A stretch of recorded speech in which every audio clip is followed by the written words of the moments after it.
রোহিণী মাতা কংসের ভয়ে শ্রীধাম বৃন্দাবনে গোকুলে নন্দ মহারাজের গৃহে লুকিয়েছিলেন, কিন্তু হঠাৎ করে তার গর্ভে সন্তান আসে এবং রোহিণী মাতা, নন্দ মহারাজ, মাতা যশোমতী সকলে চিন্তায় পড়ে যায় যে এখন তারা কি করবেন।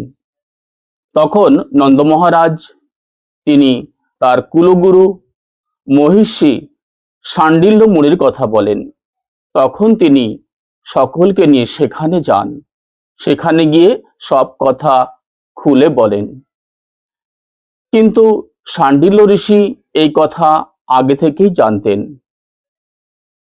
তখন তিনি বললেন যে আপনারা কোনো চিন্তা করবেন না, এটা হলো সপ্তম গর্ভ, এখানে সাক্ষাৎ শেষনাগ অবতীর্ণ হবেন, তিনি অবতার গ্রহণ করবেন।